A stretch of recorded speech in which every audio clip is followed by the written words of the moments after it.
Hello everyone, when we approached the gender gap, we set one clear goal: to move beyond opinions and focus on hard facts. To truly understand disparity, we can't just look at the final paycheck. We must analyze the entire talent pipeline, from the classroom to the boardroom. To achieve this, we built a robust dataset by integrating three key stories. The first one, which contain official gradation data to see where the gap begins. Non-financial statement is the second one, in which we analyzed reports from 200 major Italian companies to photograph the internal leadership and pay structures. In the third one, which served as our national benchmark to measure if companies are overperforming or underperforming relative to their sector. The technical heart of our project lies to the data cleaning. We identified a critical systematic error. Many companies reported the pay ratio in the pay gap column. Without our algorithmic correction, the final ranking would have been statistically invalid. We removed the noise to reveal the signal. By normalizing this value and mapping corporate sector to official Ateco codes, we've built a scientifically sound bridge between university output and market reality. I now leave the floor to Mattia Lazoi to deep dive into our findings. Let's start with an evidence-based approach. The debate on the gender gap in the tech sector is often clouded by the bias that the gap depends exclusively on a shortage of female education supply. Our analysis aimed to stress test this hypothesis. We queried the data to determine whether the critical issue lies in the onboarding phases or if it's linked to internal friction phenomena. We didn't rely on perception, but on the integration of administrative records and corporate workflows.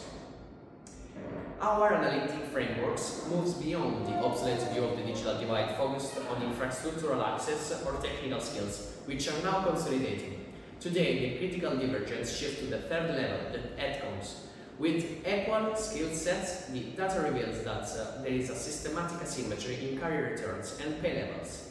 We focused our analysis on this value drop-off point, integrating all the data streams to map exactly where the system stops valuing female human capital. The major insights emerge from comparing the first two datasets. Against a baseline of female ECT graduates standing at 16.5%, Big Tech Corporation shows a female hiring rate of 30%. This deviation indicates that the Recruiting Act is an efficient catalyst, tapping into cross-functional poles or investing in reskilling programs. So technically this is not the bottleneck that we are looking for. The problem is not located at the market interface. The second dimension that we analyzed concerned pay equity, parameterized by Ateco codes against national benchmarks. We found out that telecommunication emerges a positive benchmark with a pay gap of 7.5%, significantly lower than the national average of 15.5%. Mirrored against the electronic sector, highlights a critical cap of 25.4%, performing really worse than the country average 20.7%. In an increasingly stringent European regulatory context regarding the pay transparency, these asymmetries represent not just an ethical issue, but an operational and reputational risk for big organizations. Then, by analyzing the current progression, we mapped the well-known leak pipeline phenomenon. In the technology sector, despite a 30% entry rate, female representation collapsed to 5% in top roles, so we have a net career leak of 25 percentage points. Conversely, the aerospace sector shows a different dynamics, a smaller entry of 15% but a much more solid retention and growth capacity of 10% managers. This data confirms there is no one-size-fits-all solution for the STEM world. Tech requires intervention or retention culture, while aerospace must act as a attraction capacity. Hello everyone. For years, everyone has told us the same story about women in tech. They say companies want to hire women, but schools don't produce enough female graduates. Basically, they say the problem is outside the company. But we ask, is this true? We compared data from university with data from big companies. The result was shocking. Universities produce only 60 16% female graduates, but tech companies hire 30% women. This means companies are already hiring more than the market offers. The problem is not the entrance. So, where do these women go? We found that the tech sector has a leaky pipeline. Women enter the industry, 30%, but they leave before they become manager. Only 5% reach the top. We are losing talent. If a company spends millions on recruiting but doesn't fix the leak, it is making a huge mistake. Our solution is called Project Glass Breaker Simulator. First, we create a dashboard for HR manager. This tool simulates the future. We show manager a simple truth about tech. If you spend money on recruiting, nothing changed. But if you spend money on retention, so fixing the leak, the number of female managers doubles. We use math to prove it. So HR director can interact with the recruiting versus retention slider for all sectors, tech and aerospace, directly in the browser, and seeing the return on investment of our protocol in real time. But we didn't just build a landing page, we built a comprehensive community hub designed to choose specific team, educate with data, and then listen to the user. The first part of our website is about data storytelling. The first goal of the website is to break the myth. When a user lands on our homepage, they don't see boring text. They see interactive data.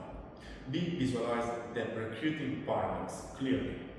On one slide, we show that university produce only 16% of female tech talent. On the other slide, we show that companies are hiring 30%. By putting these numbers that the slide on the screen, we prove instantly that the problem is not the entrance. As the users scroll down, they can see the leaky pipeline graph.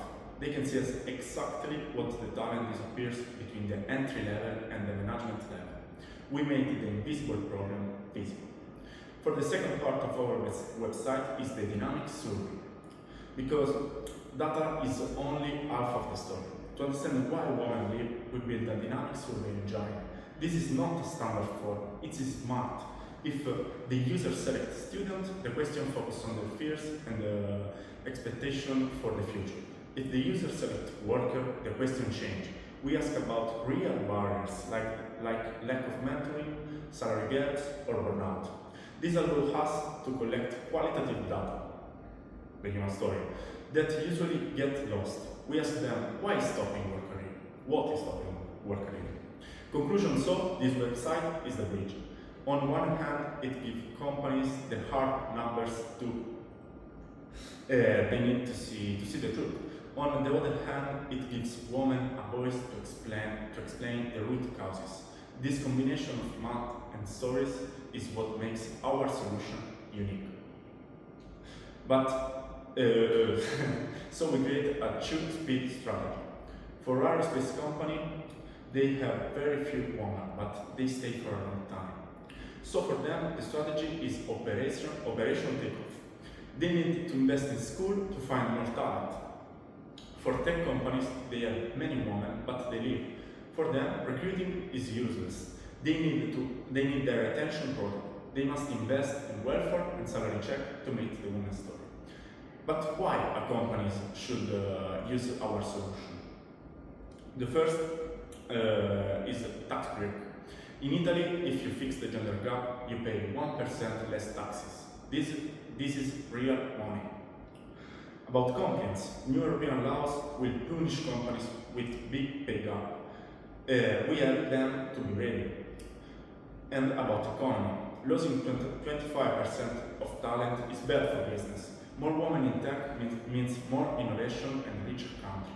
To conclude, the system is broken. We cannot keep filling a broken pipe. First, we must plug the holes, then we turn it up. If you want to visit our site or our Instagram page, you can scan the QR code here. Thank you for attention. Our sincere thanks to the Women in Big Data for the opportunity, and thank you all.